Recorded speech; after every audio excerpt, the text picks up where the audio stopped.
There's a man in your life right now who has everything somewhat together on the outside. He goes to work, he pays his bills, he shows up when he needs to.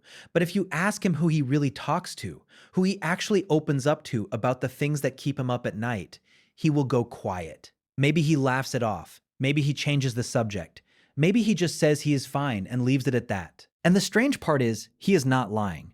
He genuinely believes he is fine, because somewhere along the way, he stopped expecting anyone to actually be there. Not because people were never around, but because the people who were supposed to be there taught him, sometimes without a single word, that depending on someone else was the most dangerous thing he could do.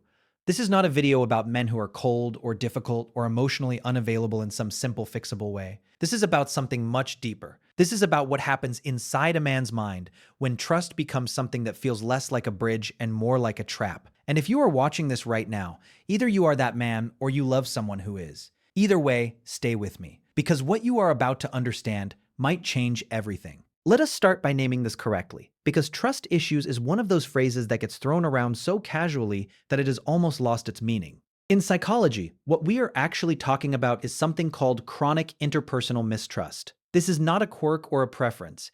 It is a deeply wired pattern of threat detection that has been applied not to strangers on the street, but to the people closest to you. Your partner, your friends, your family, the very people you are supposed to be safe with. Research from the University of Michigan and Harvard Center on the Developing Child shows that the human brain builds its model of the social world almost entirely in childhood. Not from textbooks, not from advice, from experience, from pattern, from what actually happened when you needed someone and either they showed up or they did not. And here is the part that most people miss. The brain does not file those early experiences under the past. It files them under how the world works. So when a man grows up learning that trust leads to pain, his nervous system does not forget that lesson when he turns 18 or 25 or 40. It carries that lesson into every single relationship he will ever have, like a filter that colors everything he sees. Now, here is where it gets fascinating and a little heartbreaking.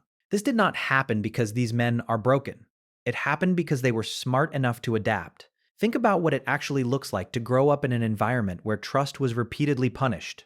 Maybe his father was the kind of man who saw vulnerability as weakness and made sure his son knew it. Maybe he opened up to someone he loved and that person used it against him. Maybe he watched his parents destroy each other, and the lesson he absorbed was simple and devastating. The closer you let someone get, the more damage they can do. So what does an intelligent, sensitive young mind do with that information? It builds walls. Not out of coldness, but out of survival.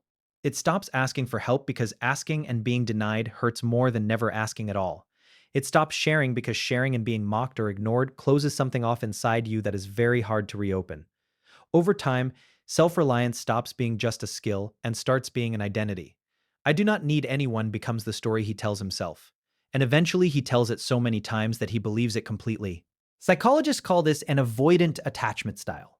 And in the United States, it is one of the most common attachment patterns in adult men, largely because of how American culture has historically framed masculinity. From the time boys are very young, they absorb messages that frame emotional independence as strength and emotional need as something to be ashamed of. The stoic cowboy, the man who handles it alone, the guy who never flinches. These are not just movie characters. They are blueprints that millions of men were handed before they were old enough to question them. But here is something that most conversations about this topic completely skip over. Not all emotional distance looks the same. In psychology, there is an important distinction between two very different states that can look identical from the outside. The first is protective isolation. This is when a man has withdrawn from emotional intimacy as a deliberate, if unconscious, defense mechanism. He keeps people at arm's length because his nervous system has learned that closeness equals risk. He may be loyal, generous, even warm in certain ways. But the moment a relationship starts to require real vulnerability, something inside him pulls back. He does not know why. It just feels safer. The second is earned guardedness. This is something different entirely. This is a man who has processed his experiences, who has thought carefully about who has demonstrated they deserve his trust, and who chooses his inner circle with intention and discernment. This is not a trauma response. This is wisdom. The problem is that from the outside, these two men can look almost identical, and the man living inside either pattern often cannot tell the difference himself. This distinction matters enormously because the path forward for each man is completely different. Protective isolation asks for healing.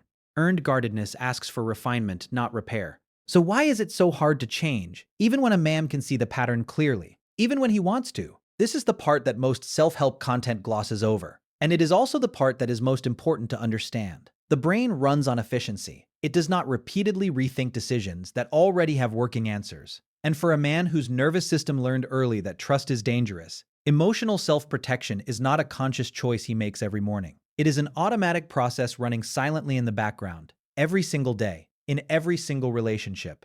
Neuroscientists refer to this as implicit memory, meaning the patterns your brain operates on without requiring your awareness or your permission. This is why telling a man who trusts nobody to just open up is about as useful as telling someone with a broken leg to just walk it off. The advice is not wrong in principle. It is just completely disconnected from the actual mechanism of the problem. You cannot override an automatic system with a motivational quote. The system is faster than the thought. There is also a painful irony buried in here that deserves to be said out loud. The men who most need connection are often the ones who have built the most efficient systems for keeping it away. And the harder someone pushes them toward openness, the more their nervous system interprets that pressure as a threat and doubles down on the walls. So the people who love them feel shut out. The man himself feels misunderstood. And both of them end up lonelier than before, without either one fully understanding why. So what actually helps? Not quick fixes, not affirmations. What the research and the clinical practice actually point to is this. The first thing is to stop trying to fight the pattern and start trying to understand it. In acceptance and commitment therapy, this is called diffusion. It is the practice of stepping back from a thought or a behavioral pattern and observing it instead of being controlled by it. For a man who trusts nobody, this might sound like noticing, I am pulling away right now. I wonder what I am afraid of, instead of just pulling away and rationalizing it afterward. That tiny gap between the impulse and the response is where change actually lives. The second thing is to let trust be rebuilt in small, low-stakes moments rather than demanding it all at once. Neuroscience tells us that the brain updates its models of the world through repeated new experiences that contradict the old ones.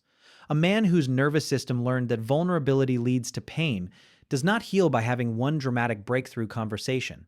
He heals by having 10 small moments where he risks something small and the world did not end, where he said something honest and was met with care instead of ridicule, where he asked for help and someone actually showed up. These small moments are not minor. They are the actual data points that slowly, carefully rewrite the map his brain has been using. The third thing, and this one matters for the people who love these men just as much as for the men themselves, is patience that does not feel like pressure. There is a meaningful difference between making it safe for someone to open up and demanding that they do it on your timeline.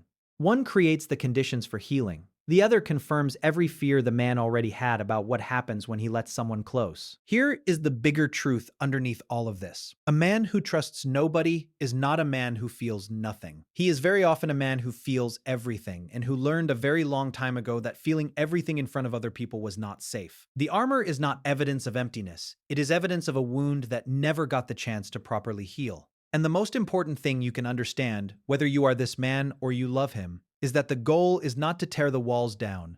The goal is to slowly, carefully make the space on the other side of those walls feel worth the risk of walking through them. Because somewhere inside the man who trusts nobody is someone who still wants to, who got tired of carrying everything alone a long time ago, who just needs the world to prove, slowly and consistently, that it is finally safe enough to put some of that weight down.